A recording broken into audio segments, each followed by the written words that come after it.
நண்பா, சித்திஸ் கிச்சன் சேனலுக்கு உங்களை அன்போடு வரவேற்கிறேன். நம்ம சேனலில் போடுற டிப்ஸ் வீடியோஸ் எல்லாம் உங்களுக்கு பயனுள்ளதாக இருக்கும்னு நினைக்கிறேன். நீங்கள் நம்ம சேனலுக்கு புதுசாக இருந்தால் உடனே சித்திஸ் கிச்சன் சேனலை சப்ஸ்கிரைப் பண்ணிவிட்டு பக்கத்தில் இருக்க பெல் பட்டனையும் ப்ரெஸ் பண்ணிக்கோங்க. அப்படியே ஆளுங்கிற ஆப்ஷனையும் ப்ரெஸ் பண்ணிவிடுங்க. அப்போ தான் நம்ம புதுசாக போடுற வீடியோஸ் எல்லாம் உங்களுக்கு உடனடியாக வந்து சேரும். இப்போ வீடியோக்குள்ளே போகலாம். ஃபர்ஸ்ட் டிப்ஸ் என்னன்னு பார்க்கலாம். நம்ம மசாலாலாம் அரைக்கிறதுக்கு இந்த மாதிரி வரமிளகாவை வறுப்போம். அப்போ பார்த்தீங்கன்னா அதிகமாக நெடியேறும். வீட்டில் இருக்கிறவங்களுக்குலாம் ரொம்பவே டிஸ்டர்பன்ஸாக இருக்கும். தும்மல்லாம் வரும், இருமவாங்க எல்லாரும். அதனால எல்லாருக்கும் ரொம்பவே கஷ்டமாக இருக்கும். அதுக்கு ஒரு நல்ல டிப் இருக்குது. இந்த மாதிரி நம்ம கல்லுப்பு எடுத்து இந்த வரமிளகாவில் சேர்த்துட்டு அதுக்கப்புறம் வறுத்தோம் அப்படின்னாக்கா கண்டிப்பாக அது நெடி ஏறாமல் இருக்கும். இந்த டிப்ஸ் நீங்களும் ஃபாலோ பண்ணி பாருங்கள். ரொம்ப ஈஸியாகவும் இருக்கும், யூஸ்ஃபுல்லாகவும் இருக்கும். நமக்கு சில சமயங்களில் பார்த்தீங்கன்னா அஜீரண கோளாறு வரும். வயிறு பார்த்தீங்கன்னா உபசமாக இருக்கிற மாதிரி இருக்கும். அந்த மாதிரி சமயங்களில் நம்ம கிச்சனில் யூஸ் பண்ணுற இந்த பூண்டை தான் பாருங்கள். பூண்டை நல்லா இந்த மாதிரி வெறும் கடாயில் ஒரு 10 நிமிஷம் போல் சிங்கில் வச்சுட்டு நல்லா வதக்கிக்குவாங்க. நல்லா வதங்கினதுக்கப்புறம் பார்த்தீங்கன்னா தொட்டு பார்த்தீங்க அப்படின்னாக்கா ரொம்ப சாஃப்டாக இருக்கும். இதுக்கப்புறம் இது வந்ததுன்னு அர்த்தம். இதை நம்ம எடுத்துகிட்டு உரிச்சிட்டு சாப்பிட்டோம் அப்படின்னாக்கா இது ரொம்பவே உடம்புக்கு நல்லது. செரிமான பிரச்சனை எல்லாமே பார்த்தீங்கன்னா தீர்ந்துடும். இது நமக்கு சாப்பிட சில பேருக்கு பிடிக்காது தான். மருந்து கூட நம்ம பிடிக்காம தான் சாப்பிட்றோம். இருந்தாலும் நமக்கு பிரச்சனை தீரணும்னா நம்ம சாப்பிட்டு தானே ஆகணும். அப்போ இந்த மாதிரி இயற்கையான முறையில் நம்ம இந்த அஜீரண கோளாறை சரி பண்ணலாம். ட்ரை பண்ணி பாருங்கள். சௌச்சோ பார்த்தீங்கன்னா நம்ம எப்போ கட் பண்ணாலும் இது மேலே பார்த்தீங்கன்னா வழவழப்பாக ஒரு லிக்யூட் மாதிரி ஒன்று வரும். அது பார்த்தீங்கன்னா நம்ம கையெல்லாம் பிசு பிசுன்னு ஓட்டும். நமக்கு அது ரொம்பவே ஒரு மாதிரி டிஸ்டர்பன்ஸாக இருக்கும். அந்த மாதிரி ஆகாமல் இருக்க நம்ம என்ன செய்யலாம்னு பார்க்கலாம். சௌச்சோவை ஃபர்ஸ்ட் இந்த மாதிரி மேலே கட் பண்ணி எடுத்துக்கலாம். இந்த மேல்புறத்தில் கட் பண்ணிட்டு இந்த மாதிரி நம்ம இதை நல்லா தேய்ச்சி விட்டுட்டோம் அப்படின்னாக்கா அதில் இருக்க நுர மாதிரி இது பாருங்க இந்த மாதிரி வரும். இது வர வரைக்கும் நல்லா ஒரு 5 நிமிஷம் நம்ம நல்லா இதை தேய்ச்சிக்கலாம். பாருங்க இந்த மாதிரி எவ்வளோ வருது பாருங்க. இது எல்லாத்தையும் நம்ம ஃபுல்லாக எடுத்துடணும். எவ்வளோ நுர வருதோ அது ஃபுல்லாத்தையும் நம்ம கம்ப்ளீட்டாக நம்ம எடுத்துட்டோம் அப்படின்னாக்கா நம்ம கையில் பிசுபிசுப்பு இருக்கவே இருக்காது. ரொம்ப ஈஸியாக கட் பண்ணிக்கலாம். நம்ம கிச்சன் ஆர்கனைசர் பார்த்தீங்கன்னா நிறைய ஆன்லைன் ஷாப்பிங் பண்ணி காசை வேஸ்ட் பண்ணுவோம். நம்ம வீட்டில் இருக்கிற வேஸ்ட் திங்ஸை வச்சே நம்ம சிலதெல்லாம் ஆர்கனைஸ் பண்ணி வச்சுக்கலாம்.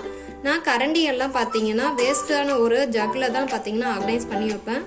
கரண்டியெல்லாம் பார்த்தீங்கன்னா கழுவுனதுக்கப்புறம் நல்லா ஈரம் போக நல்லா ட்ரை பண்ணிவிட்டு இந்த மாதிரி உங்ககிட்டயும் அந்த மாதிரி ஏதாவது ஜக்கோ இல்லை பாக்ஸோ இருந்தது அப்படின்னாக்கா இதுலேயே நம்ம அழகாக அரேஞ்ச் பண்ணி வச்சுக்கலாம்.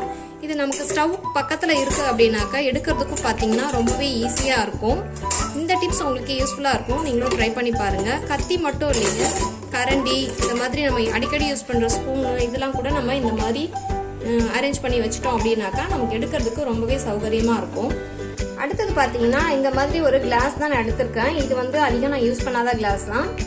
இதில் பார்த்தீங்கன்னா கத்தி, லைட்டர், பீலர், சீசர் இது எல்லாமே நான் அரேஞ்ச் பண்ணி வச்சுருக்கேன். இது நானும் ஸ்டவ் பக்கத்தில் வச்சுருக்கிறதுனால எனக்கு ரொம்பவே வசதியாக இருக்கும். அடிக்கடி எடுத்து யூஸ் பண்ணுறதுக்கு ரொம்பவே ஈஸியாகவும் இருக்கும். கிளாஸ் எல்லாம் கழுவுனதுக்கப்புறம் பார்த்தீங்கன்னா இந்த மாதிரி தேவையில்லாத ஒரு பிளேட்டில் இந்த மாதிரி ஆர்கனைஸ் பண்ணி வச்சுக்கலாம். நமக்கு எடுக்கிறதுக்கும் ரொம்ப ஈஸியாக இருக்கும். கிளாஸ் கழுவுனதுக்கப்புறம் பார்த்தீங்கன்னா இதில் தண்ணி இருக்கும் இல்லைங்களா. நம்ம 2-3 சேர்த்து இந்த மாதிரி கவுக்கும் பொழுது மேலே இருக்கிற கிளாஸ்லாம் தண்ணி அவ்வளோ வடிஞ்சிருக்காது. இந்த மாதிரி பிளேட்டில் இந்த மாதிரி பாதி அளவுக்கு பிளேட்லேயும் பாதி வெளியில் ஓப்பனாகவும் இருக்கிற மாதிரி வச்சுட்டோம் அப்படின்னாக்கா இது பேட் ஸ்மெல் எதுவும் கிளாஸ்லேருந்து வராது. இல்லை டீ காஃபி நம்ம அதிகம் யூஸ் பண்ணுவோம். அந்த கிளாஸ் பார்த்தீங்கன்னா கழுவுனா கூட அதில் பால் ஸ்மெல் இருக்க தான் செய்யும். இந்த மாதிரி கவுத்து வச்சுட்டு இது ட்ரை ஆனதுக்கப்புறம் நம்ம எடுத்துட்டு இதை ஃபுல்லாக நம்ம ஒன்று அது உள்ளே போட்டு வச்சிட்டோம் அப்படின்னாக்கா நமக்கு ரொம்பவே ஈஸியாக இருக்கும். நான் இந்த மாதிரி ட்ரேயில் தான் இந்த மாதிரி சின்ன சின்ன கிண்ணம் அதுக்கப்புறம் பிளேட்ஸு இதெல்லாம் அரேஞ்ச் பண்ணி வச்சுப்பேன். ஏன்னா இதில் சின்ன சின்ன பொருள்லாம் நம்ம வச்சிட்டோம் அப்படின்னா எடுக்கிறதுக்கு ஈஸியாக இருக்கும். நம்ம தேட வேண்டிய அவசியம் இருக்காது. பெரிய பொருளோட பார்த்தீங்கன்னா இதெல்லாம் வச்சிட்டோம் அப்படின்னாக்கா நமக்கு அவசரத்துக்கு எடுக்கிறதுக்கு கஷ்டமாக இருக்கும், ரொம்ப டென்ஷன் ஆகும். இந்த மாதிரி ட்ரேயில் நம்ம அரேஞ்ச் பண்ணி வச்சுக்கிட்டோம் அப்படின்னாக்கா ரொம்ப ஈஸியாக எடுத்துக்கலாம். நம்ம லெமன் சாறு எடுக்கும்போது பார்த்தீங்கன்னா அது ஃபுல்லாக இறங்காது. சில சமயம் அதுலேயே பார்த்தீங்கன்னா இருக்கும். இது கம்ப்ளீட்டாக இறங்கணும் அப்படின்னாக்கா என்ன பண்ணலான்னு பார்க்கலாம் வாங்க. சால்ட் இது மேலே தடவிட்டோம் அப்படின்னாக்கா தூளுப்பு தாங்க. தூளுப்பு இது மேலே நல்லா தடவிட்டு ஒரு நிமிஷம் போல் வச்சுட்டு அதுக்கப்புறம் நம்ம பிழிஞ்சோம் அப்படின்னாக்கா இதில் இருக்க எல்லா சாரும் இறங்கிடும். ரொம்ப சீக்கிரமாகவே இது இறங்கிடும். நம்ம நார்மலாக புழிகிறதுக்கும் இதுக்கும் பார்த்தீங்கன்னா நல்லா டிஃப்ரென்ஸ் உங்களுக்கு புழியும்போது நல்லா தெரியும். பாருங்கள், 1/2 லெமன் தான் நான் புழிஞ்சிருக்கேன். ஆனால் எவ்வளோ சாறு வந்திருக்குன்னு பாருங்கள். இந்த டிப்ஸை நீங்களும் ஃபாலோ பண்ணி பாருங்கள். ரொம்பவே யூஸ்ஃபுல்லாக இருக்கும். Next tip பார்க்கலாமாங்க. ஆனியன் எப்பயுமே நம்ம எண்ணெய் ஊற்றாமல் ஃபஸ்ட்டு வதக்கிடலாம். வதக்கிட்டு அதுக்கப்புறம் கொஞ்சமாக எண்ணெய் ஊற்றி வதக்கணும் அப்படின்னாக்கா சீக்கிரமாகவே வதங்கிடும். ஃபஸ்ட்டு வெறும் கடாயில் எண்ணெயை சேர்க்காம ஃபஸ்ட்டு வதக்கிக்கோங்க. ஒரு 2 நிமிஷம் நல்லா வதங்கட்டும். இந்த மாதிரி வதக்கும் போது பார்த்தீங்கன்னா சீக்கிரமாக வதங்கிடும். நம்ம ஆயில் ஊற்றிட்டு வதக்கும் போது கொஞ்சம் டைம் எடுக்கும். இது பார்த்தீங்கன்னா குயிக்காக வந்து வெந்துடும், நல்லா வந்து வதங்கிடும். ஆயில் ஊற்றாமல் வதக்கும் போது பார்த்தீங்கன்னா கருகிடும். நீங்கள் பயப்பட வேணாம், கண்டிப்பாக கருகாது. ஏன்னா வெங்காயத்துல பார்த்தீங்கன்னா கொஞ்சம் தண்ணி மாதிரி இருக்கும், அதனால கருகாது. அந்த தண்ணியெல்லாம் நல்லா அப்சர்வ் ஆகட்டும். நல்லா இழுத்ததுக்கு அப்புறமா பார்த்தீங்கன்னா நம்ம கொஞ்சம் போல எண்ணெய் விட்டு வதக்கிட்டோம் அப்படின்னாக்கா ஆயில் அதிகமாக தேவைப்படாது. இந்த டிப்ஸ் உங்களுக்கு ரொம்பவே யூஸ்ஃபுல்லாக இருக்கும். ட்ரை பண்ணி பாருங்க, ஃபாலோ பண்ணி பாருங்க. இந்த மாதிரி கொஞ்சம் நல்லா வதங்கினதுக்கு அப்புறம் நம்ம கொஞ்சமாக ஆயில் சேர்த்துக்கலாம். கொஞ்சம் ஆயில் சேர்த்துனாலே போதும், அதிகம் தேவைப்படாது.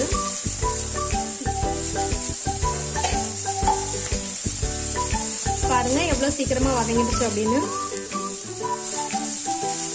இந்த டிப்ஸ் உங்களுக்கு ரொம்பவே யூஸ்ஃபுல்லா இருக்கும். ட்ரை பண்ணி பாருங்க.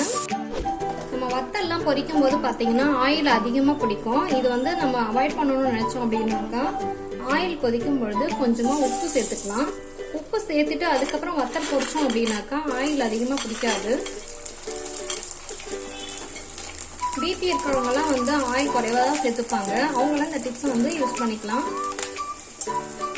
ரொம்ப ஆயில் பிடிக்காது. இந்த டிப்ஸ் ரொம்ப யூஸ்ஃபுல்லா இருக்கும். ட்ரை பண்ணி பாருங்க.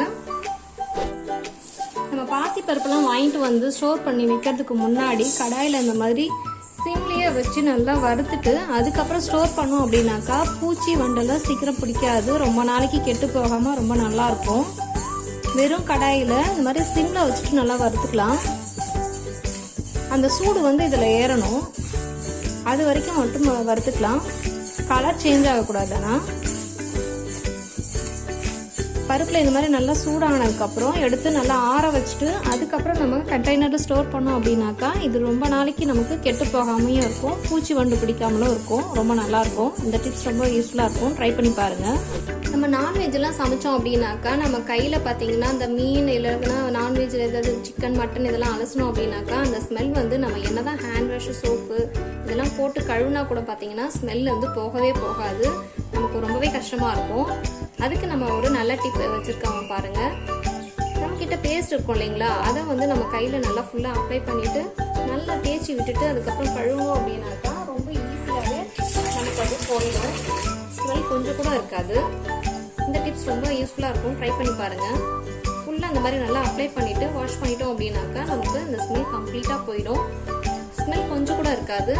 நீங்களும் ட்ரை பண்ணி பாருங்கள். ஓகே ஃப்ரெண்ட்ஸ், இந்த வீடியோ உங்களுக்கு பிடிச்சிருக்கும்னு நினைக்கிறேன். பிடிச்சிருந்தா மறக்காமல் லைக் பண்ணுங்கள். கமெண்ட் பாக்ஸில் உங்களுடைய கருத்துக்களை பதிவு செய்ய மறந்துடாதீங்க. நன்றி.